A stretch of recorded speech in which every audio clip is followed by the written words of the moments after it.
ومن سيئات أعمالنا من يهده الله فلا مضل له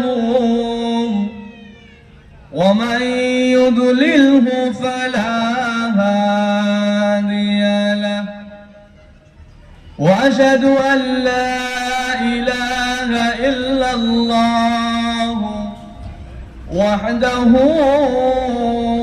لا شريك له وأشهد أن سيدنا ونبينا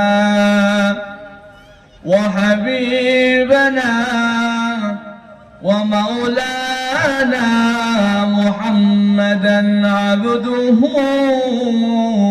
ورسوله. قال الله تعالى في كلامه المجيد والفرقان الحميد إن الله وملائكته يصلون على النبي يا أيها الذين آمنوا صلوا عليه وسلموا تسليما.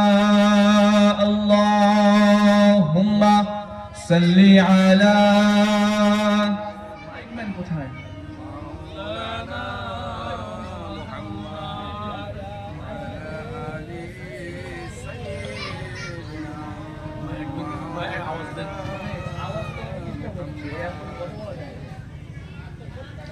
दुरूद शरीफ अल्लाहुम्मा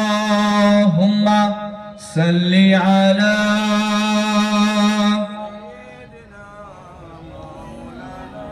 mic man একটু মাইক ম্যান আপনি একটু আসবেন, মাইকটা দেখেন।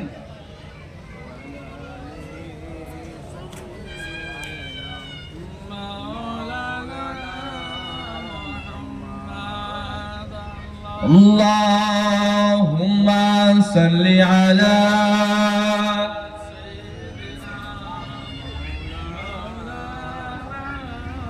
وعلى آل سيدنا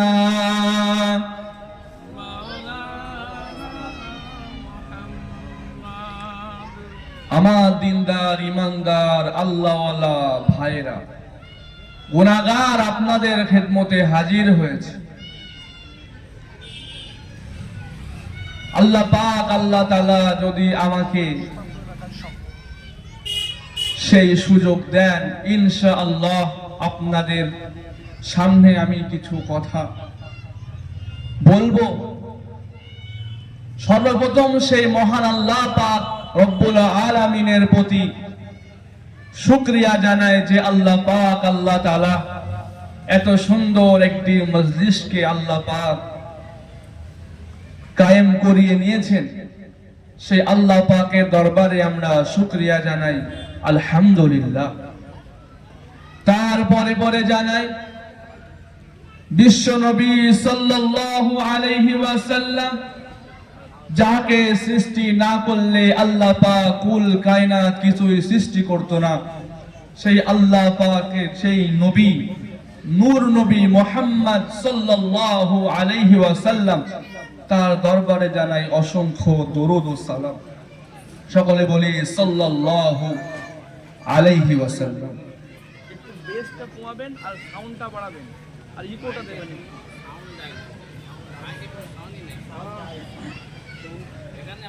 মহান আল্লাহ পাক আল্লাহ তাআলা কুরআন শরীফের ভিতরে জানিয়ে দিয়েছেন, ইয়া আইয়ুহাল্লাযীনা আমানু সাল্লু আলাইহি ওয়া সাল্লিমু তাসলিমা। বিশ্বনবী সাল্লাল্লাহু আলাইহি ওয়াসাল্লাম বলেছেন, মান সাল্লা আলাইয়া ওয়াহিদাতান সাল্লাল্লাহু আলাইহি আশারা। এই দুরূদ শরীফটা যে আমরা পড়ি, এই দুরূদ শরীফের ভিতরে কি ফজিলত রয়েছে। বিশ্বনবী সাল্লাল্লাহু আলাইহি ওয়াসাল্লাম জানালেন, যে ব্যক্তি আমার উপরে একবার দরুদ পাঠ করবে, আমার উম্মাতিদের মধ্য থেকে যে উম্মাতি আমার উপরে একবার দরুদ পড়বে, আল্লাহ পাক তার উপরে 10টা রহমত নাজিল করবেন। জোরে বলুন সুবহানাল্লাহ। এই দরুদ শরীফটা কতটা গুরুত্বপূর্ণ, স্বয়ং আল্লাহ আমার নবীর প্রতি দরুদ পড়েছেন। জোরে বলুন সুবহানাল্লাহ।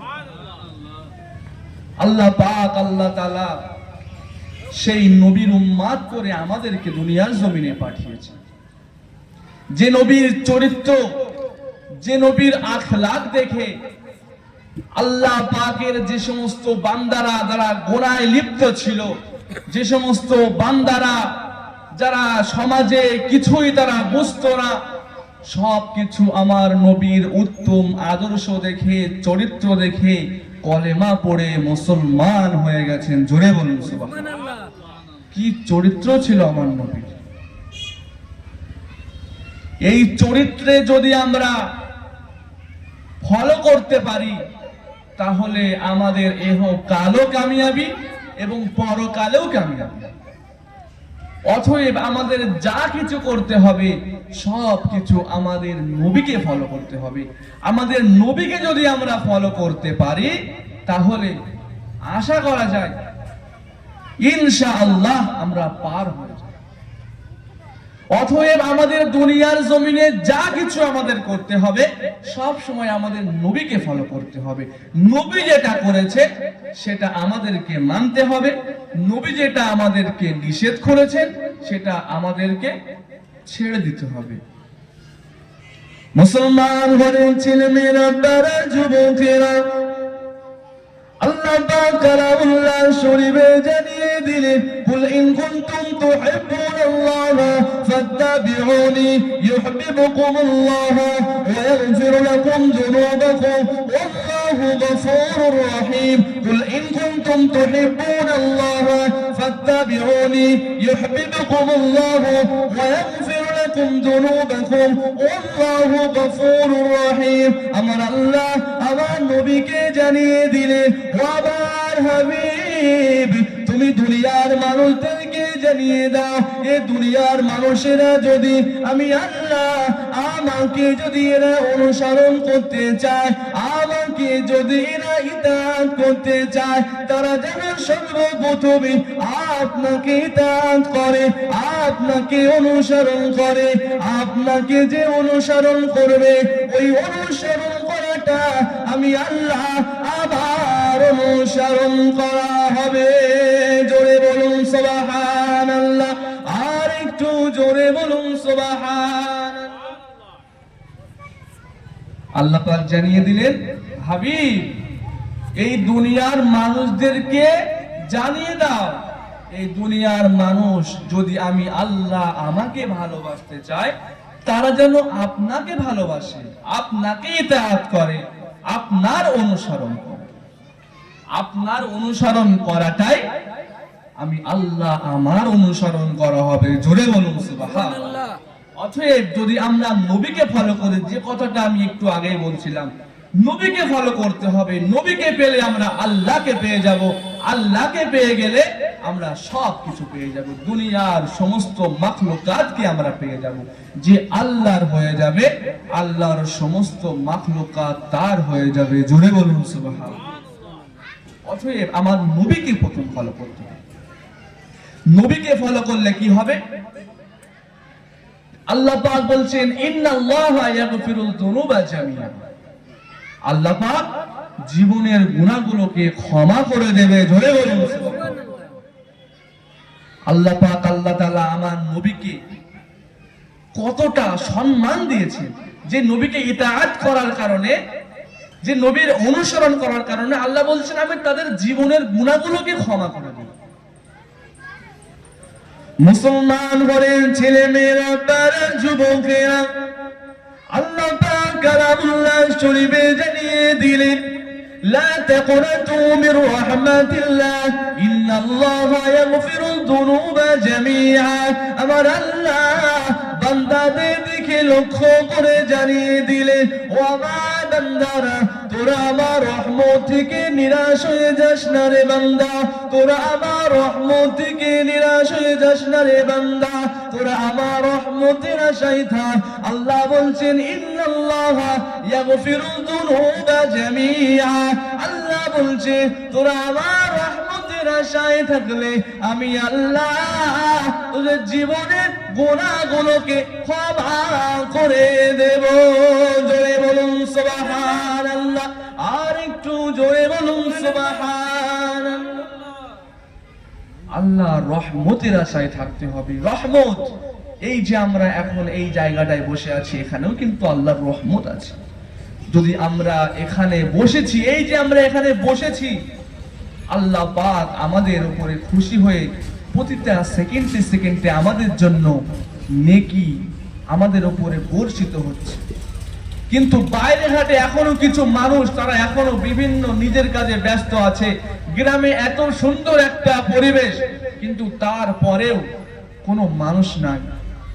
এইভাবে জলসা কেমন ভাবে হবে? এইভাবে যদি মানুষ না থাকে তাহলে কাদেরকে নিয়ে শুরু করবে?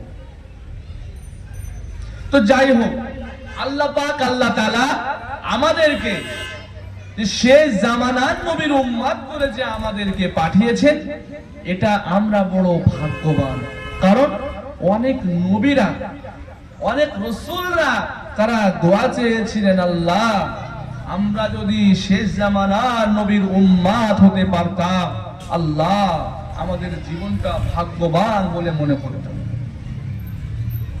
অতএব আমরা যদি শেষ জামানার নবীর উম্মত হতে পারতাম, আমাদের জীবনটা ভাগ্যবান বলে আমরা মনে করতাম। কিন্তু আল্লাহ পাক আমাদেরকে না চাওয়ায় আল্লাহ আমাদেরকে শেষ জামানার নবীর উম্মত করে পাঠিয়েছেন। জোরে বলুন সুবহানাল্লাহ। মুসলমান হলেন ছেলে মেয়েরা, তারা যুবকেরা, আল্লাহ পাকের সমস্ত নবীরা আমার আল্লাহর কাছে দোয়া চেয়েছিলেন, ও রব্বি আল্লাহ পাক, আল্লাহ পাক আল্লাহ তাআলা আমাদেরকে যদি আপনি নবী না করে, আমাদেরকে আপনি রাসূল না করে, যদি শেষ জামানার নবীর উম্মত করে দুনিয়ার জমিনে পাঠাতেন, আমাদেরকে যদি রাসূল না করে শেষ জামানার নবীর উম্মত করে আমাদেরকে যদি আপনি পাঠাতেন, ও রব্বি আল্লাহ পাক আপনি শেষ জামানার নবীর উম্মতের দিগকে আপনি যেমন ভাবে সাবসিডি দিয়েছেন, যেমনই ভাবে আপনি শেষ জামানার নবীর উম্মতের জন্য যেমনই ভাবে সমস্ত হুকুমগুলো সহজ করে দিয়েছে, ও রব্বি আল্লাহ পাক আপনি যদি আমাদেরকে শেষ জামানার নবীর উম্মত করে পাঠাতেন, আমাদের জীবনটা বড় ভাগ্যবান বলে মনে করতাম, আমাদের জীবনটা বড় নসিব বলে মনে করতাম। ও রব্বি আল্লাহ পাক আল্লাহ তাআলা আপনি যদি আমাদেরকে শেষ জামানার নবীর উম্মত করে পাঠাতেন, তাহলে আমরা সমস্ত কাজগুলো ছেড়ে দিয়ে, সমস্ত ব্যবসা ছেড়ে দিয়ে মাত্র আপনার জন্য, আল্লাহ আপনার জন্য সিজদায় ঝুঁকে পড়তাম। জোরে বলুন সুবহানাল্লাহ, আর একটু জোরে বলুন সুবহানাল্লাহ। তারা নবী, তারা এটাও জানে যে শেষ জামানার নবীর উম্মত যারা হবে তাদের আয়ু একটু কম হবে।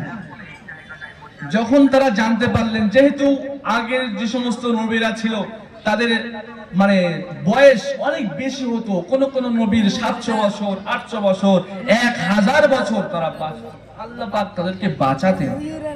কিন্তু তারা যখন জানতে পারলো যে শেষ জামানার নবীর উম্মত যারা হবে তাদের আয়ু হবে মাত্র 60 বছর, 70 বছর, 80 বছর, যখন তারা এটা যখন মনে করলো, তখন নবী বলছেন, সে সমস্ত নবীরা বলছেন, আল্লাহ যদি আমাদের এই 60 বছর বা 70 বছর যদি আমাদের সময় থাকতো, আল্লাহ আমরা সব কাজ বাজ ছেড়ে দিয়ে একটা বন জঙ্গলে একটা জায়গায় আমরা স্থান খুঁজে নিতাম এবং সেই জায়গাটায় আমরা বসে সারা জীবনটা আপনার ধ্যানে মশগুল হয়ে আপনার ইবাদত করে আমাদের জীবনটা অতিবাহিত করে দিতাম। জোরে বলুন সুবহানাল্লাহ। আল্লাহ পাক আল্লাহ তাআলা তাহলে আমাদেরকে কতটা ভাগ্যবান করে আমাদেরকে দুনিয়ার জমিনে পাঠিয়েছে। অতএব আমাদের এই সুযোগটা কাজে লাগাতে হবে। কেন এই নবীর আল্লাহ পাক আল্লাহ তাআলা এই নবী মুহাম্মদ সাল্লাল্লাহু আলাইহি ওয়াসাল্লামকে কি করে পাঠিয়েছিলেন? রাহমাতুল লিল আলামিন করে দুনিয়ার জমিনে পাঠিয়েছিলেন। আল্লাহ পাক আল্লাহ তাআলা জানিয়ে দিলেন, ওমা আরসালনাকা ইল্লা রাহমাতাল লিল আলামিন। আল্লাহ বলছেন, আমি আমার নবীকে রহমত করে দুনিয়ার জমিনে পাঠিয়ে দিয়েছি। জোরে বলুন সুবহানাল্লাহ। লাকাদ কানা লাকুম ফি রাসূলিল্লাহি উসওয়াতুন হাসানাহ। তোমাদের মধ্যে রয়েছে রাহমাতুল লিল আলামিনের উত্তম আদর্শ। জোরে বলুন সুবহানাল্লাহ। উত্তম আদর্শ। আমাদের চরিত্র আজকে কোথায়? আজকে আমরা টাকা পয়সার জন্য ভাই ভাইকে মেরে ফেলছি, টাকা পয়সার জন্য আমরা সব সময় ঝামেলা করছি, সব সময় আমরা এক কথায় আমরা কোথায় পৌঁছে গিয়েছি? আজকে আমাদের সমাজটা কোথায়? মা বাপের হক আমরা আজকে সমাজে দেখতে পাই যে আজকে মা বাপ বিছানায় পড়ে আছে, পিতা মাতা বিছানায় শুয়ে আছে, এদিকে সন্তানের কোনো খোঁজ নাই। পিতা মাতা বিছানায় পড়ে আছে, এদিকে সন্তানের কোনো খোঁজ নাই। মা না খেয়ে পড়ে আছে, সন্তান কিছুই দেখে না। তাহলে আল্লাহ পাক আল্লাহ তাআলা যে মায়ের প্রতি যে হকটা রেখেছে সন্তানের, সে হকটা কি আদায় হচ্ছে? সন্তানকে ছোটবেলায় মা কত কষ্ট করে মানুষ করেছে, কত দুঃখ বেদনা সহ্য করে সন্তানকে লালিত পালিত করেছে। আর সেই সন্তান বড় হয়ে যখন বিবাহে আবদ্ধ হয়, তারপরে সেই সন্তান আস্তে আস্তে পরিবর্তন হয়ে যায়। তাহলে সেই সন্তানটা কি তার মায়ের বা তার বাপের হকটা কি আদায় করতে পারছে? আজকে আমাদের সমাজটা কোথায় চলে গেল? যদি আমরা আমাদের পিতা মাতার হকটাকে যদি আদায় না করতে পারি, তাহলে আজকে আমাদের সমাজটা কোথায়?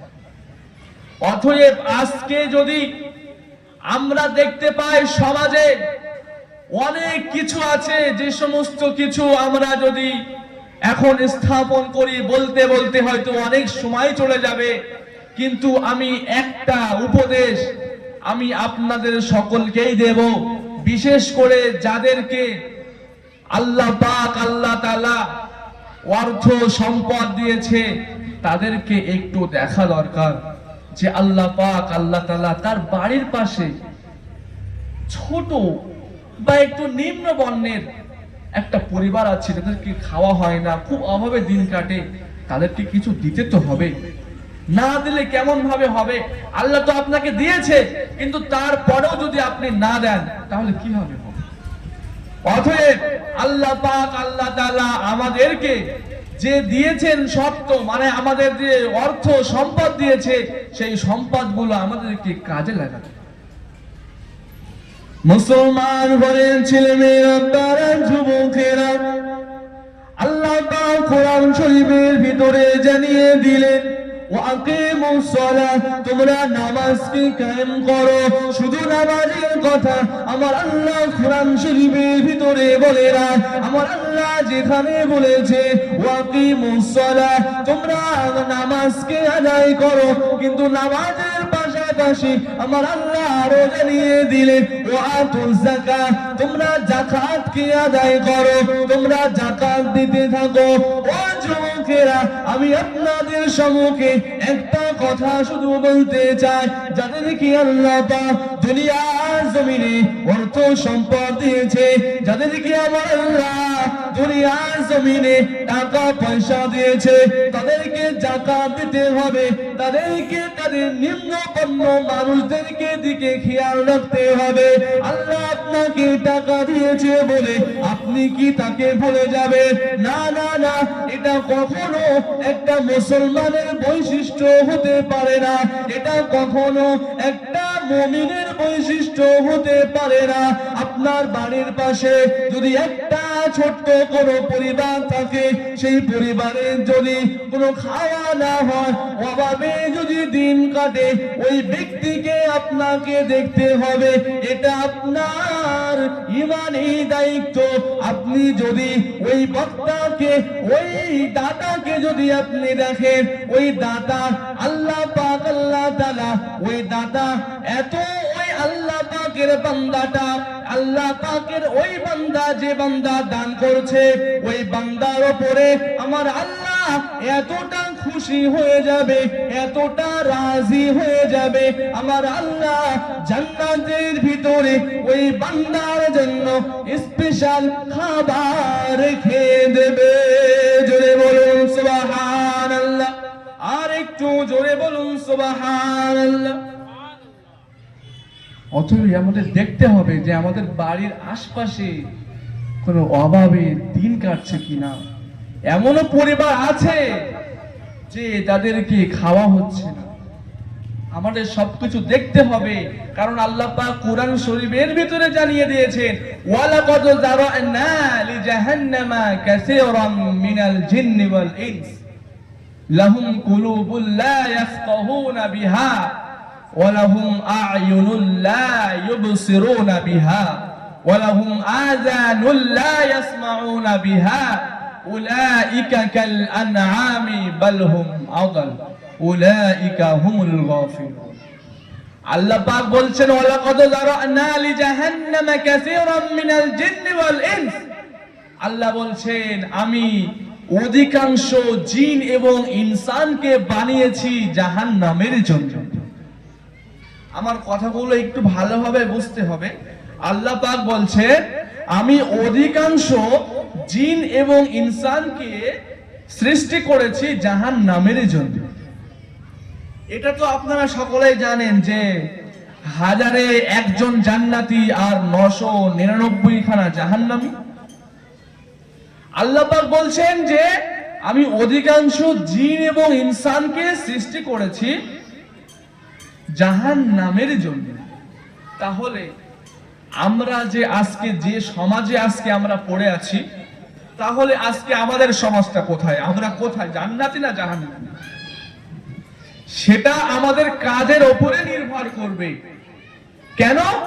ওই সমস্ত ব্যক্তিরা কারা? আল্লাহ বলছে, ওয়ালাকাদ যারানা লিজাহান্নামা কাসীরাম মিনাল জিন্নি ওয়াল ইনস লাহুম কুলুবুল লা ইয়াফকাহুনা বিহা। আল্লাহ বলছেন, তাদেরকে আমি আল্লাহ অন্তর দিয়েছি, কিন্তু তারা আমার সম্পর্কে চিন্তা ভাবনা করে না। আমি আল্লাহ যে তাদের শক্তি দিয়েছি, এই শক্তিগুলো তারা কোথায় পেল? তারা আমার সম্পর্কে চিন্তা ভাবনা করে না। আল্লাহ যত নিয়ামত দিয়েছে, এই নিয়ামত সম্পর্কে চিন্তা ভাবনা করে না। অর্থাৎ আল্লাহ পাক, আল্লাহ তাআলা দুনিয়ার জমিনে যে আমাদের কত নিয়ামত দিয়েছে, কারণ আল্লাহ পাক, আল্লাহ তাআলা আমাদেরকে যে শক্তি দিয়েছেন, এই শক্তিটা যদি আমাদের শরীর থেকে চলে যায়, তাহলে আমাদের উপায়টা কি হবে? আল্লাহ প্রত্যেকটা সেকেন্ডে আমাদের যে নিঃশ্বাস দিচ্ছে, অক্সিজেন এবং কার্বন ডাই অক্সাইড, এই নিয়ামতটা যদি আল্লাহ আমাদের থেকে কিছুক্ষণের জন্য তুলে নেয়, তাহলে আমরা কোথায়? এই শক্তি কোথায় চলে যাবে? মৃত্যু ছাড়া কোনো লাইন নাই আমাদের। অতএব আল্লাহর শুকরিয়া আদায় করতে হবে। যা কিছু আল্লাহর নিয়ামত দেখতে হবে, আল্লাহর শুকরিয়া করতে হবে। আল্লাহ বলছেন, ওয়ালাহুম আ'য়ুনুল লা ইউবসিরুনা বিহা। আমি আল্লাহ ওই সমস্ত বান্দাদেরকে চোখ দিয়েছি, কিন্তু তারা দেখে না। কি তারা দেখে না? আল্লাহ পাক বলছেন যে আল্লাহ পাক, আল্লাহ তাআলা, আমি তাদেরকে চোখ দিয়েছি, কিন্তু তারা দেখে না। কিভাবে দেখে না তারা? মুসলমান হয়ে ছেলেমেয়েরা, তারা যুবকেরা, আল্লাহ পাক কালামুল্লাহ শরীফে জানিয়ে দিলেন, ওয়ালাহুম আ'য়ুনুল লা ইউবসিরুনা বিহা। আমার আল্লাহ জানিয়ে দিলেন আমি তাদেরকে চোখ দিয়েছি কিন্তু তারা দেখে না, কিন্তু তারা দেখে না। কেমনই ভাবে তারা দেখে না? ও যুবকেরা, আমার একটা কথা বলার উদ্দেশ্য হলো আল্লাহ পাক আল্লাহ তাআলা আমাদের সামনে কিছু নেককার বান্দা দিয়ে থাকে, কিছু নেককার বান্দা তারা আমরা দেখতে পাই তারা মসজিদে যখন আযান হয়, আযান যখন শুরু হয়ে যায় তখন ওই বান্দারা আল্লাহটাকে সাড়া দিয়ে মসজিদে নামাজ পড়তে যায়, মসজিদে আযান হলে নামাজ তারা পড়তে যায়। কিন্তু আজকে আমরা যখন দেখতে পারি ওই ব্যক্তি নামাজ পড়তে যাচ্ছে, আমরা চোখে সেটা দেখছি বটে কিন্তু আমরা নামাজে যেতে পারি না, কিন্তু আমরা আজকে নামাজ পড়তে পারি না। সে ব্যক্তি নামাজ পড়ছে, আমরা সবকিছু দেখছি। সে ব্যক্তি রোজা রাখছে, আমরা সবকিছু দেখছি। সে ব্যক্তি টাকা দিচ্ছে, আমরা সবকিছু দেখছি। সে ব্যক্তি হজ করছে, আল্লাহ আমাকে দুনিয়া জমিনে অর্থ দিয়েছে, টাকা দিয়েছে, কিন্তু আমি হজ করছি না। আমার আল্লাহ জানিয়ে দিলেন ওই সমস্ত বান্দা বান্দি দিগকে, ওই সমস্ত বান্দা বান্দিরা যারা চোখ দিয়েছি আমি আল্লাহ তাদেরকে চোখ দিয়েছি কিন্তু তারা দেখে না, কিন্তু তারা দেখে না, দেখেও তারা দেখে না, দেখেও তারা দেখে না। সব তারা দেখতে পাচ্ছে কিন্তু তারপরেও সে দেখে না। আমি আল্লাহ ওই বান্দাকে অর্থ দিয়েছি, টাকা দিয়েছি, কিন্তু তারপরে সে বান্দা হজ করে না। তার পাশের বাড়ির ওই ব্যক্তিকে আমি আল্লাহ অর্থ দিয়েছি, সে হজ করে এসেছে, কিন্তু আমি আল্লাহ এই বান্দাকে আমি টাকা দিয়েছি, অর্থ দিয়েছি, কিন্তু এই বান্দা হজ করে না। ওই বান্দা বান্দি দিগকে আমি আল্লাহ জাহান্নাম রেখে দিয়েছি।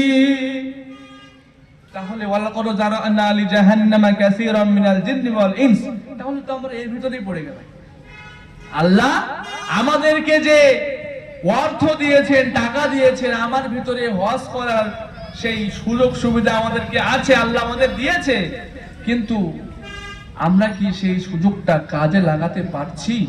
আল্লাহ আমাদের উপরে যে হজ ফরজ করেছেন তাই বলে এই নয় যে সকলের উপর। আল্লাহ পাক যাদেরকে অর্থ দিয়েছেন, ক্ষমতা আছে, ঠিক তারাই কিন্তু হজ করবে, কিন্তু আল্লাহ পাক সে ব্যক্তিকে হজ করার সুযোগ দিয়েছেন, কিন্তু সে ব্যক্তি দেখছে আমার পাশের একজন বাড়ি, পাশের বাড়ি আল্লাহ পাক তাকেও কিন্তু হজ করিয়ে নিয়েছেন, অতএব সে কিন্তু গরিব মানুষ কিন্তু কষ্ট করে আল্লাহ পাকের মহাব্বতে হজ করেছে, আল্লাহ পাকের অশেষ দয়ায় সে কিন্তু হজ করেছে, কিন্তু সে ব্যক্তিটা যাকে আল্লাহ অর্থ দিয়েছেন, সম্পদ দিয়েছেন, সে দেখছে, নিজের চোখে দেখছে, কিন্তু সে হজ করছে না। তাই বলছে আল্লাহ আমি তাদেরকে চোখ দিয়েছি, দেখেও তারা দেখে না। সে ব্যক্তি দেখছে যে মানে যাকাত দিচ্ছে, কিন্তু দেখছে তারপরেও সে যাকাত দেয় না। সে ব্যক্তি দেখছে সে বান্দাটা রোজা রাখছে, কিন্তু সে দেখছে চোখে, সেও কিন্তু রোজা রাখছে না। সব থেকে ইম্পর্টেন্ট যেটা হলো সেটা হলো সে দেখছে যে আমার চোখের সামনে থেকে কিছু আল্লাহর বান্দারা মসজিদে নামাজ পড়তে যাচ্ছে, কিন্তু আমরা মসজিদে নামাজ পড়তে যাচ্ছি। এই নামাজের ভিতরে শরিয়াতে কত তাকিদ দেওয়া হয়েছে। এই নামাজ সম্পর্কে বহু বহু আলোচনা আছে, কিন্তু এই নামাজ সম্পর্কে যেগুলো নাই বলার দরকার সেগুলো অবশ্যই বলতে হয়। অতএব আমরা যেগুলো দেখি, যে আজকে আমাদের সমাজে আমরা দেখতে পাচ্ছি যে আমাদের চোখের সামনে থেকে কিছু বান্দা বান্দি তারা চলে যাচ্ছে, যেখানে গুনাহ হয়, যেখানে আল্লাহ অসন্তুষ্ট হয় সেখানে, অর্থাৎ যেখানে সিনেমা, যেখানে ফাংশন, সেখানে আমাদের অন্তর টানছে। আর খারাপ মানুষের অন্তর ঠিক ওই দিকেই টানবে। কেন? কারণ গুনাহ করে করে তাদের অন্তরটা এমন হয়ে গেছে যে তাদের খারাপ কাজই ভালো লাগে, ভালো কাজ তাদের ভালো লাগে না, অর্থাৎ তাদের আর কিছুই ভালো লাগে না। আমরা দেখছি যে সে ব্যক্তি নামাজ পড়তে যাচ্ছে, কিন্তু আমরা নামাজ পড়তে যাচ্ছি। আমরা চোখ আছে দেখছি, কিন্তু দেখেও দেখছি। তাহলে আল্লাহ পাক জাহান্নাম কাদের জন্য রেখেছে? নামাজ না পড়লে আল্লাহ পাক যে কত ভয়াবহ শাস্তি রেখেছেন, কারণ এই হাদিসটা তো সকলেই জানেন যে as-সালাতু মিফতাহুল জান্নাহ, নামাজ হলো জান্নাতের চাবি। এখন আপনি যদি দুনিয়ার জমিনে নামাজ না পড়েন, পরকালে ধরেন আপনি জান্নাতে গিয়েছেন, তা জান্নাতে গিয়ে দেখবেন তো আপনি বড় একটা তালা লাগানো আছে। তখন আল্লাহর কাছে ফের ফিরে যাবেন, বলবেন আল্লাহ আপনি বললেন যে যাও জান্নাতে যাও, কিন্তু জান্নাতে গিয়ে দেখছি আল্লাহ একটু তালা লাগানো আছে, আমি কি করে জান্নাতে প্রবেশ করব? কিভাবে আমি জান্নাতে প্রবেশ করব? তখন আল্লাহ বলবে, বান্দা তুমি কি দুনিয়ার জমিনে নামাজ পড়েছিলে? বান্দা তুমি কি দুনিয়ার জমিনে নামাজ পড়েছিলে? যদি তুমি নামাজ পড়তে, তাহলে আজ দেখতে জান্নাত দরজা তোমার জন্য খোলা থাকতো, আর তুমি জান্নাতে প্রবেশ করতে পারতে। কিন্তু আজকে জান্নাতে তালা লাগানো আছে, তুমি জান্নাতে প্রবেশ করতে পারবে না বান্দা, কারণ তুমি দুনিয়ার জমিনে নামাজ পড়োনি। আর নামাজ না পড়লে তার জন্য চাবি নেই। নামাজ পড়েনি মানে জান্নাতের চাবি, যেহেতু নামাজ জান্নাতের চাবি, তাহলে যদি নামাজ পড়েনি তাহলে চাবিটা কেমন হবে বাবা? অতএব নামাজ না পড়লে কিন্তু জান্নাতে যাওয়া কখনোই সম্ভব নয়। মুসলমান হয়ে ছেলেমেয়েরা, তারা যুবকেরা, আল্লাহ পাক কোরআন শরীফের ভিতরে জানিয়ে দিলেন, ওয়াকিমুস সালাহ, তোমরা নামাজকে কায়েম করো, তোমরা নামাজ পড়ো। আমার নবী পাক জবানে জানিয়ে দিলেন, as-সালাতু মিফতাহুল জান্নাহ, as-সালাতু মিফতাহুল জান্নাহ, নামাজ হলো জান্নাতের চাবি, নামাজ হলো জান্নাতের চাবি। যে আমার উম্মতের মধ্য থেকে যারা আল্লাহ পাকের নামাজকে যারা কায়েম করেছে, আমার আল্লাহ তাদের উপরে খুশি হয়ে রাজি হয়ে আমার আল্লাহ নামাজ পড়া বান্দা বান্দীদিগকে আমার আল্লাহ বেহিসাবে জান্নাতবাসী করে নেবে। সুবহানাল্লাহ, আর একটু জোরে বলুন সুবহানাল্লাহ। নামাজের ভিতরে কতটা ফজিলত, নামাজের ভিতরে কতটা ফজিলত বরকত রয়েছে। আল্লাহ পাক এই নামাজের ভিতরে কতটা যে বরকত দিয়েছেন, নামাজ পড়ার কারণে হিসাব লাগবে না, এই হিসাব জান্নাতে। জোরে বলুন সুবহানাল্লাহ। যখন এই নামাজ বান্দারা যখন কবরে যাবে, তখন তাদেরকে যারা ঈমানদার নামাজি বান্দা, তাদেরকে যখন কবর থেকে তোলা হবে, ঠিক সময়টা হবে আসরের সময়, আসরের ওয়াক্ত, সেই সময় পেরিয়ে আসবে। তখন যখন ওই ব্যক্তিকে, ওই ঈমানদার ব্যক্তিকে যখন কবর থেকে যখন তোলা হবে, তখন সে বান্দা শুধু ছুটাছুটি করবে। ফেরেশতারা বলবে, বান্দা কেন এমন ছুটাছুটি করছো? তখন সে বান্দা বলবে, আমার আসরের ওয়াক্ত হয়ে গেছে, আমি নামাজ পড়বো, আমাকে একটু পানি দাও, আমি একটু ওযু করবো, আমাকে একটু ওযু করার জন্য আমাকে একটু পানি দাও, আমি একটু ওযু করবো, নামাজ পড়বো। এমন ভাবে সে ছটফট করতে থাকবে সেই ঈমানদার বান্দাটা। মুসলমান ঘরের ছেলেমেয়েরা, তারা যুবকেরা, ওই বান্দা ফেরেশতাদের দিকে লক্ষ্য করে বলবে, আমাকে একটু পানি দাও, আমাকে একটু পানি দাও, আমি একটু আল্লাহর জন্য নামাজ পড়বো, আমি একটু ওযু করবো। ফেরেশতারা বলতে থাকবে, ও আল্লাহ পাকের বান্দা, ও আল্লাহ পাকের বান্দি, এমন আপনি করবেন না, আপনাকে আর নামাজ পড়তে হবে না। আল্লাহ পাক আপনাকে দুনিয়ার জমিনে যে নামাজখানা ফরজ করেছিল, এই নামাজটা আপনি দুনিয়ার জমিনে পড়েছিলেন, আপনি দুনিয়ার জমিনে আল্লাহর হুকুমকে মেনে নিয়েছিলেন, আল্লাহর আহকামগুলোকে মেনে নিয়েছিলেন। আল্লাহ পাকের বান্দা, আপনাকে আর নামাজ পড়তে হবে না। আল্লাহ আপনার দুনিয়ার যে নামাজগুলো ছিল, এই নামাজের উপরে আপনি নামাজ পড়েছেন, আল্লাহর হুকুমের উপরে আপনি মেনে নিয়েছেন, মান্য করে নিয়েছিলেন এবং আপনি নামাজ পড়েছিলেন বলে আমার আল্লাহ আপনার উপরে সন্তুষ্ট হয়ে আপনার উপরে রাজি হয়ে আজকে আল্লাহ আপনার জন্য জান্নাতে সুখবর জানিয়ে দিয়েছে। জোরে বলুন সুবহানাল্লাহ, আর একটু জোরে বলুন সুবহানাল্লাহ। নামাজের কতটা পাওয়ার, নামাজ পড়লে আর তার কিছুই লাগবে না, নামাজ হলে যথেষ্ট। একটা ইমানদারের জন্য নামাজটাই যথেষ্ট। অতএব আমাদের নামাজের দিকে আসতে হবে। নামাজ ছাড়া দুনিয়ায় কিছুই নেই, শুধু নামাজ নামাজ নামাজ। বিশ্বনবী সাল্লাল্লাহু আলাইহি ওয়াসাল্লাম জানিয়ে দিয়েছিলেন আমার উম্মাত উম্মাতীদের মধ্য থেকে যে সমস্ত উম্মাত উম্মাতীরা নামাজ পড়বে আল্লাহ পাক তার দুনিয়ায় কিছু বৈশিষ্ট্য দেবেন। যেমন আল্লাহ পাক আল্লাহ তাআলা যে বৈশিষ্ট্যগুলো আমাদেরকে দেবেন সে সমস্ত বৈশিষ্ট্য হলো যে নামাজ পড়বে আল্লাহ পাক তাকে দুনিয়ায় সম্মান দান করবে। তারপর যে নামাজ পড়বে আল্লাহ পাক তার রুজিতে কখনো কষ্ট দেবে না। যে নামাজ পড়বে তার শরীরে আল্লাহ পাক একটা নূর দেবে, যে নূরে সারা শরীর আলোয় আলোকিত হয়ে যাবে। জোরে বলুন সুবহানাল্লাহ। আর সব থেকে বড় কথা হলো যে নামাজ পড়বে আল্লাহ পাক আল্লাহ তাআলা তার মৃত্যুর সময়ে সে মৃত্যুর কষ্টটাও বুঝতে পারবে না। জোরে বলুন সুবহানাল্লাহ। এই নামাজের ভিতরে আল্লাহ পাক কতটা নিয়ামত দিয়েছেন। মুসলমান ঘরের ছেলে মেয়েরা তারা যুবকেরা আল্লাহ পাক এই নামাজের ভিতরে কতটা বরকত দিয়েছে, আল্লাহ পাক এই নামাজের ভিতরে কতটা বরকত দিয়েছে। মুসলমান কানটা খাড়া করে শুনে রাখো, আল্লাহ পাক আল্লাহ তাআলা এই নামাজের উপরে তাকে দিয়েছে তোমরা নামাজকে কায়েম করো।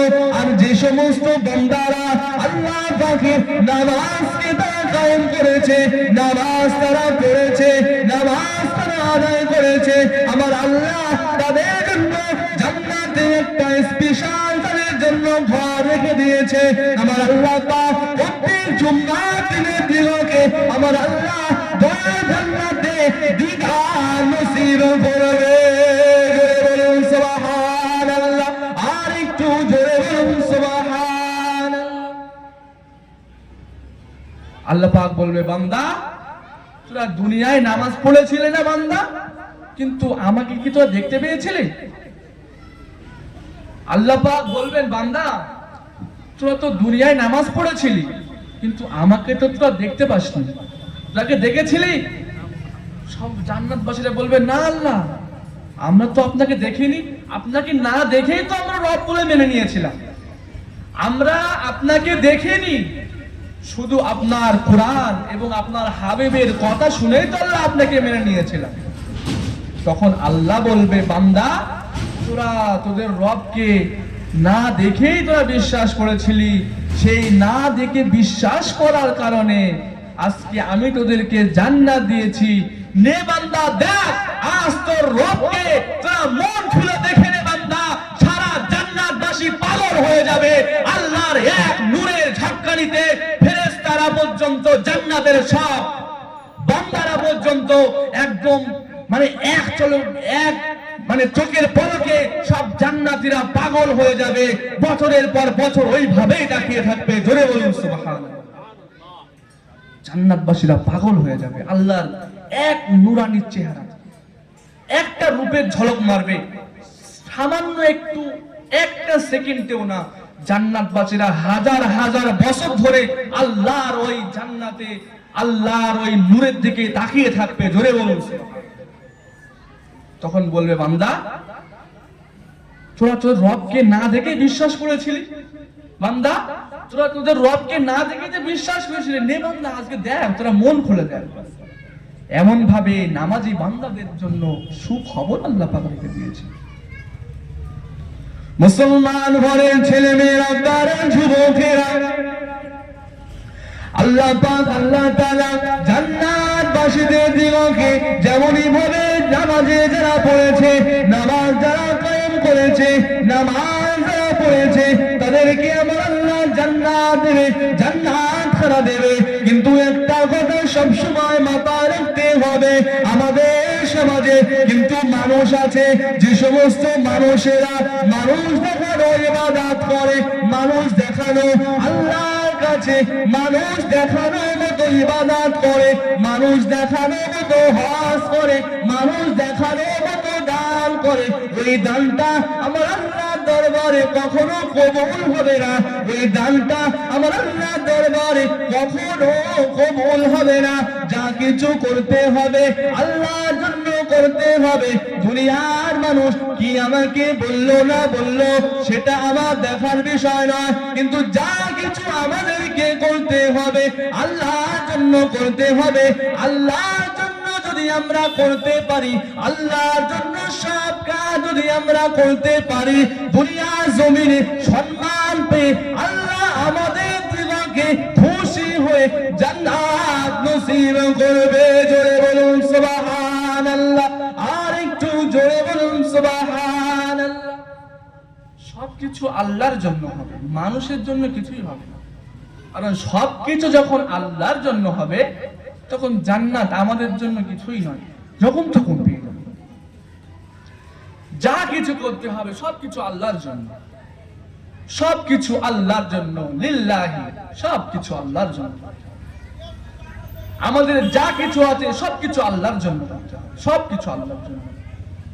এবং আমাদের জীবনটা নূর নবী মুহাম্মদ রাসূলুল্লাহ সাল্লাল্লাহু আলাইহি ওয়াসাল্লামের আদর্শে আদর্শিত হতে হবে।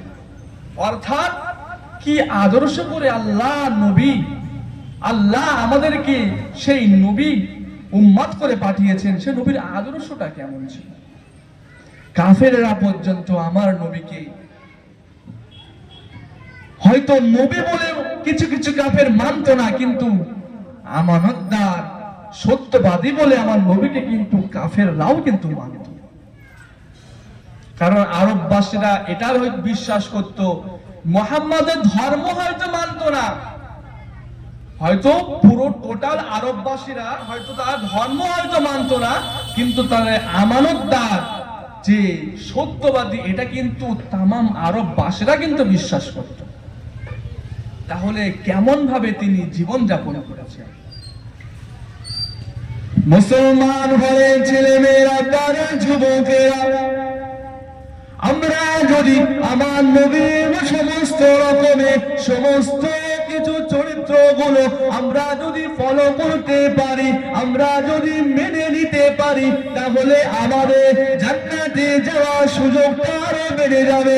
জান্নাতে যাওয়ার সুযোগটা আমাদের জন্য খুবই সহজ হয়ে যাবে।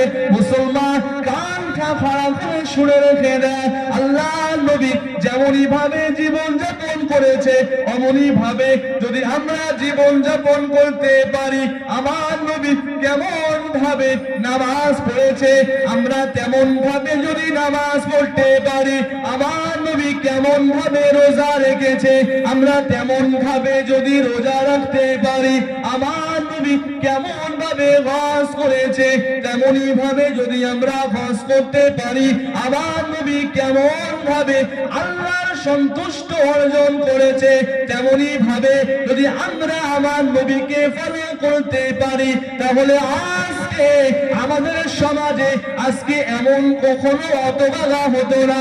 মুসলমান কানটা খাড়া করে শুনে রেখে দেবে, আল্লাহ পাকের নবী জনাবে মুহাম্মদুর রাসূলুল্লাহ সাল্লাল্লাহু আলাইহি ওয়াসাল্লাম, আল্লাহ পাক আল্লাহ তাআলা আমার নবীকে যেমনই ভাবে শিখিয়েছে আমার নবী তেমনই ভাবে করেছে, আমার নবী যেমন ভাবে করেছে তেমন ভাবে যদি আমরা করতে পারি, আল্লাহ পাক আমাদের দিলকে জান্নাত খানা নসিব করবে। সুবহানাল্লাহ, আর একটু জোরে বলুন সুবহানাল্লাহ। জান্নাতে যাওয়া কিন্তু আমাদের পক্ষে কিন্তু খুবই সহজ, কিন্তু আমাদের সব থেকে একটা পাগলামো বিষয় হলো, কথায় আছে না যে পাগলও নিজের ভালো বোঝে, যে পাগল সে তার নিজের ভালো বোঝে, কিন্তু আমরা বুঝতে চাইছি না। কিন্তু আমরা যে কতটা বড় ক্ষতিগ্রস্ত হয়ে যাচ্ছি সেটা কেবলমাত্র আমরা এখন হয়তো বুঝতে পারছি না, আল্লাহ এটা জানেন যে আমরা কত মাত্র ভুল করে ফেলছি। হয়তো আমরা ইহকালের খুশির জন্য পরকালটা কিন্তু আমরা শেষ করে ফেলেছি। এই পরকাল যখন আমরা পাড়ি দেব, আলামে বারজাখ যখন আমরা চলে যাব, মৃত্যুবরণ করলেই তো আলামে বারজাখ, মৃত্যুবরণ করলেই তো আমরা সেখানে চলে যাব। আর সেখানে গিয়ে আফসোস ছাড়া আমাদের আর কোনো লাইন থাকবে না। অর্থাৎ কবরে যে ধরা পড়ে যাবে সে সব জায়গায় ধরা পড়ে যাবে, আর কবরে যে ছাড় পেয়ে যাবে সে সব জায়গায় ছাড় পেয়ে যাবে, আর সে কোথাও আটকাবে না। কিন্তু যখনই আমরা দুনিয়া থেকে বিদায় নেব, যখন ইন্তেকাল যখন আমরা করব, তখন আমাদের ঠিক হুঁশ ফিরে আসবে যে আমরা দুনিয়ায় কি করলাম। বিশ্বনবী সাল্লাল্লাহু আলাইহি ওয়াসাল্লাম জানিয়ে দিলেন, আমার উম্মত উম্মতের মধ্য থেকে এমন উম্মত উম্মতি আছে যারা আল্লাহ পাকের সমস্ত হুকুমগুলো মেনে নিয়েছে, সমস্ত আহকামগুলো মেনে নিয়েছে, তারা সব জায়গাতে সাকসেস হয়ে যাবে, তারা সব জায়গায় কামিয়াবি হয়ে যাবে, সব জায়গায় তারা উত্তীর্ণ হয়ে যাবে। যখন তারা ইন্তেকাল করবে, যখন তারা ইন্তেকাল করবে, তাদেরকে কোন রকমের কষ্ট তাদের হবে না, তাদেরকে কোন রকমের কষ্ট তাদের আসবে না। মৃত্যুটা তারা যেন মায়ের কোলে যখন দুধ পান করতে করতে যেমনই ভাবে শিশু যেমনই ভাবে ঘুমিয়ে পড়ে, মায়ের কোলে শিশু যখন দুধ পান করতে করতে যেমনই ভাবে ঘুমিয়ে পড়ে, ইমানদার বান্দারা ঠিক তেমনই ভাবে মৃত্যুর সময় আস্তে আস্তে এভাবে ঘুমিয়ে পড়বে। কিন্তু যে সমস্ত বান্দারা আল্লাহ পাক আল্লাহ তাআলার হুকুমগুলো মানে না, আহকামগুলো মানে না, তাদের জন্য আমার আল্লাহ ভয়াবহ শাস্তিখানা দিয়েছে, তাদের জন্য আল্লাহ পাক ভয়াবহ শাস্তি দিয়েছে। আমার বলার উদ্দেশ্য হলো সকলে আল্লাহর রাস্তায় আসতে হবে, আল্লাহর সমস্ত হুকুমগুলো মানতে হবে, অন্তত নামাজ আমাদের পড়তে হবে। নামাজ যদি আমরা পড়ি তাহলে আমাদের কবরে আমরা ছাড় পেয়ে যাব, আখিরাতে আমরা ছাড় পেয়ে যাব। আর কবরে যখন আমরা ছাড় পাবো, আমার নবী জানিয়ে দিলেন কবরে যারা ছাড় পেয়ে যাবে, আল্লাহ পাক আল্লাহ তাআলা ওই বান্দাদিগকে কবরে ছাড় পেয়ে যাওয়ার কারণে তার জন্য আমার আল্লাহ জান্নাতে সুখবর খানা রেখে দিয়েছে। জোরে বলুন সুবহানাল্লাহ, আর একটু জোরে বলুন সুবহানাল্লাহ। কবরে যে ছাড় পেয়ে গেল সে সব জায়গায় ছাড়, আর কবরে যে ধরা পড়ে গেল সে সব জায়গায়, সে মিজানে ধরা পড়বে, পুলসরাত ধরা পড়বে, সে আপনার কিনা যেখানে যত হিসেব হবে মিজান তো ধরা পড়ে যাবে। কবরে ধরা পড়লো মানে সে মিজান ধরা পড়বে, পুলসরাত ধরা পড়বে, সব জায়গায় সে ধরা পড়বে। অতএব আল্লাহর কিছু আমরা করতে পারি না পারি, আল্লাহর হুকুমগুলো যাই করি না কেন, অন্তত আমাদের নামাজটা তো আমাদের পড়তে হবে, কারণ নামাজ ছাড়া তো কিছুই নেই দুনিয়ায়। আমাদের যা কিছু করতে হবে নামাজ, নামাজ ছাড়া আমাদের কিছু নেই। কারণ যে কথাটা আমি বলছিলাম যে ওয়ালাকাদ যারানা লিজাহান্নামা কাসীরাম মিনাল জিন্নি ওয়াল ইনস লাহুম কুলুবুন লা ইয়াফকাহুনা বিহা ওয়া লাহুম আ'য়ুনুন লা ইউবসিরুনা বিহা ওয়া লাহুম আযানুন লা ইয়াসমাউনা বিহা। আল্লাহ বলছেন আমি তাদেরকে কান দিয়েছি, শ্রবণ শক্তি দিয়েছি, কিন্তু তারা শুনেও শোনে না, তারা শুনেও শোনে না। কিভাবে তারা শোনে না?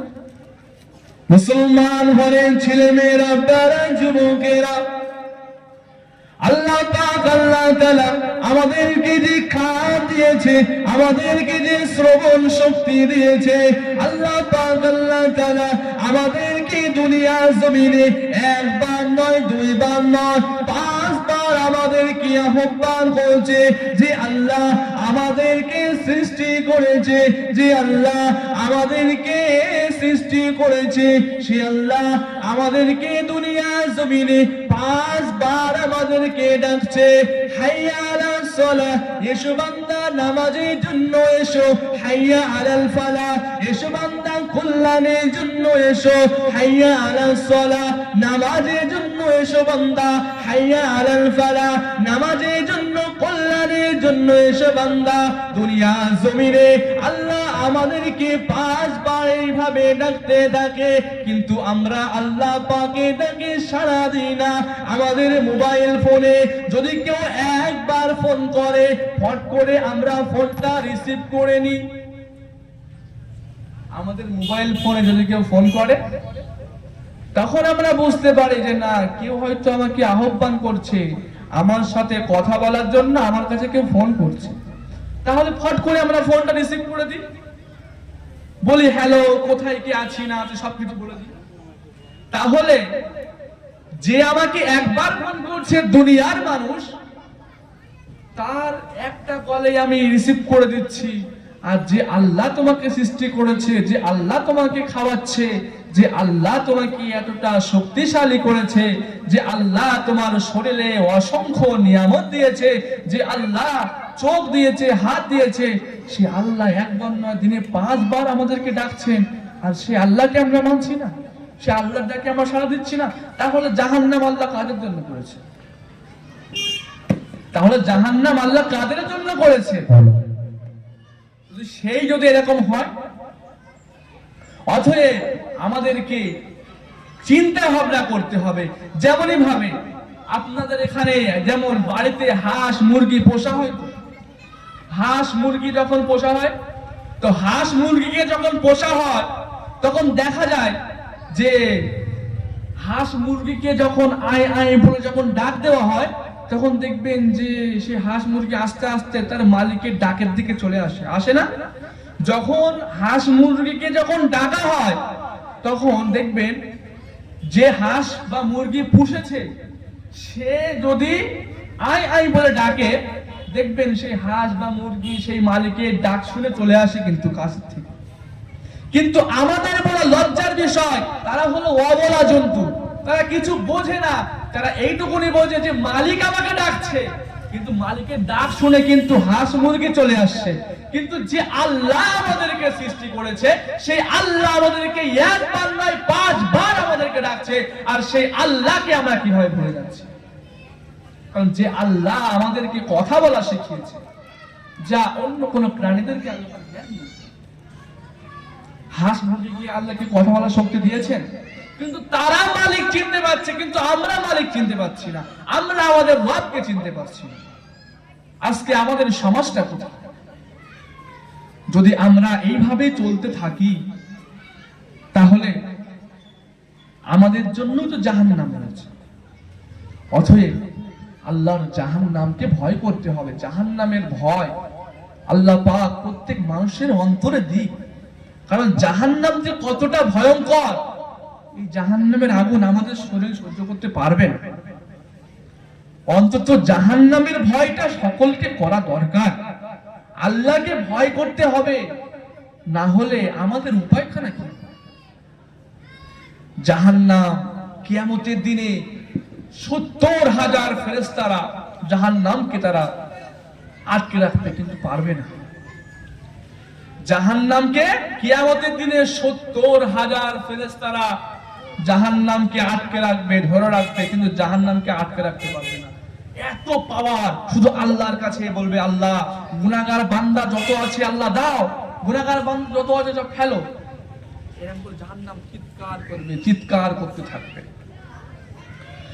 মুসলমান ঘরের ছেলে মেয়েরা, বারা যুবকেরা, জাহান্নাম কিয়ামতের দিনে আল্লাহর কাছে এমনই ভাবে বলতে থাকবে, আল্লাহ পাক দুনিয়া জমিনে আপনার হুকুমগুলো যারা মানে না, আপনার আদেশগুলো যারা মানে না, আল্লাহ পাক আপনি তাদেরকে আমার ভিতরে আপনি দিয়ে দেন।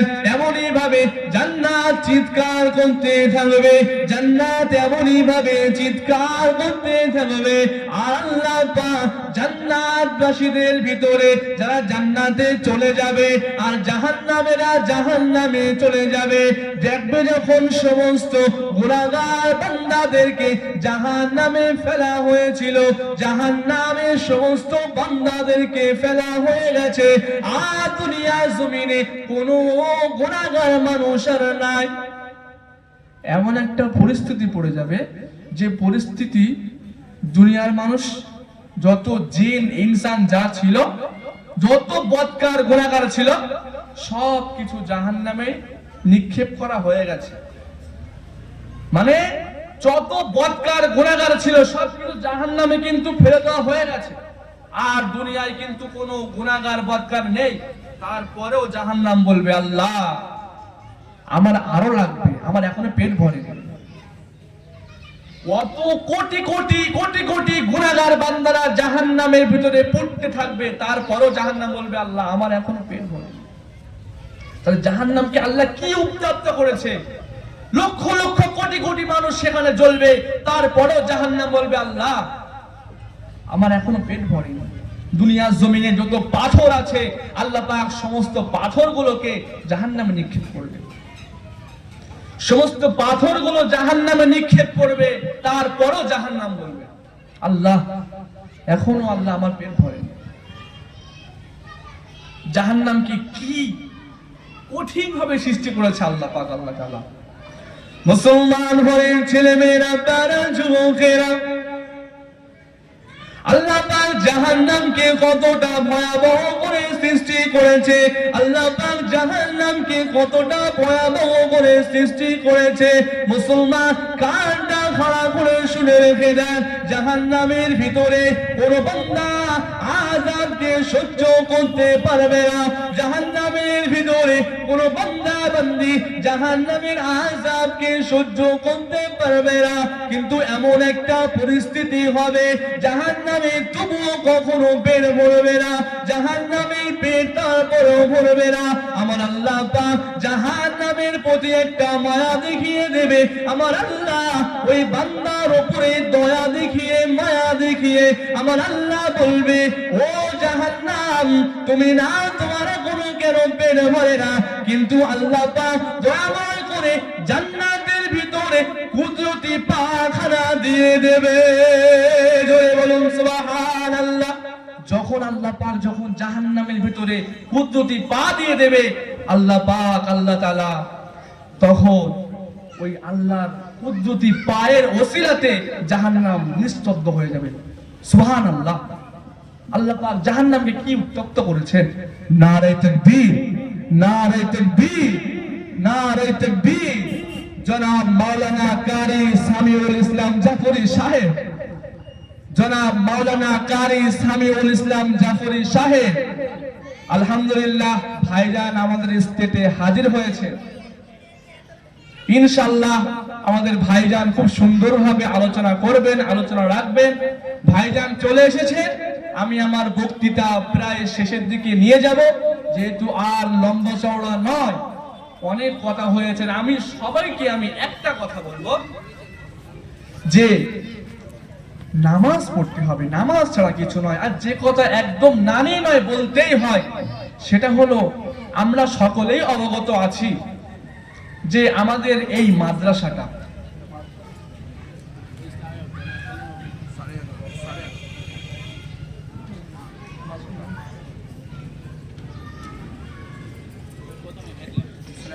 ইসলামিয়া সিদ্দিকিয়া মাদ্রাসাতুল বানাত ও এতিমখানা মাদ্রাসা। এই মাদ্রাসাতে কম বেশি 60 জন ছাত্রী পড়াশোনা করে, তো তার ভিতরে একজন ছাত্রী এই বছরে মানে হিফজ ফারেক হয়েছে, আজকে তার বিদায় জানানো হবে। তো আমার কাছে কথা হলো এটাই যে এই মাদ্রাসার প্রতি আল্লাহ পাক আল্লাহ তাআলা কতটা রহমত দিয়েছেন একটুখানি চিন্তা ভাবনা করলে বোঝা যায়। এই মাদ্রাসার প্রতি আল্লাহ পাক কতটা রহমত দিয়েছেন আমি দেখে অবাক হয়ে যাচ্ছি যে মাত্র 2 বছরের মাদ্রাসা, এই 2 বছরের ভিতরে একটা হাফেজা একজন কোরআন মুখস্থ করে ফেলেছে 2 বছরের ভিতরে, যা কোনো ছাত্রীর পক্ষে সম্ভব নয়। জোরে বলুন সুবহানাল্লাহ। কি রহমত আল্লাহ এই মাদ্রাসার প্রতি দিয়েছেন। 2 বছরের ভিতরে এদিকে মাদ্রাসা খুলেছে 2 বছর, কিন্তু 2 বছরের ভিতরে এদিকে বিদায় নিয়ে যাওয়া হয়ে যাচ্ছে। তাহলে এই মাদ্রাসায় কেমন পড়াশোনা হয় আপনারা নিশ্চয়ই বুঝতে পারছেন। মাদ্রাসা এমনই একটি জিনিস, আর হিফজ যারা হাফেজ হয়েছে তারা অবশ্যই জানে যে 4 বছর 5 বছরের নিচে হাফেজ সম্ভব নয়। 4 থেকে 5 বছরের নিচে হাফেজ হওয়া সম্ভব নয়। কিন্তু এখানে এই যে আপনাদের এখানে মাদ্রাসা ইসলামিয়া সিদ্দিকিয়া মাদ্রাসাতুল বানাত ও এতিমখানা যে মহিলা মাদ্রাসা, এই মাদ্রাসায় 2 বছরে একজন হাফেজা ছাত্রী বার হয়ে গেছে। ধরে বলতে পারলেন না সুবহানাল্লাহ? এটা আল্লাহর রহমত ছাড়া কিন্তু আর কিছুই নয়। আল্লাহর রহমত ছাড়া এটা কখনোই সম্ভব নয়। আর সব থেকে বড় কথা হলো এটা যে যাকে বিদায় দেওয়া হচ্ছে সে কিন্তু 30 পারা কোরআনকে জায়গায় বসে শোনাতে পারবে না, দেখে মুখস্থ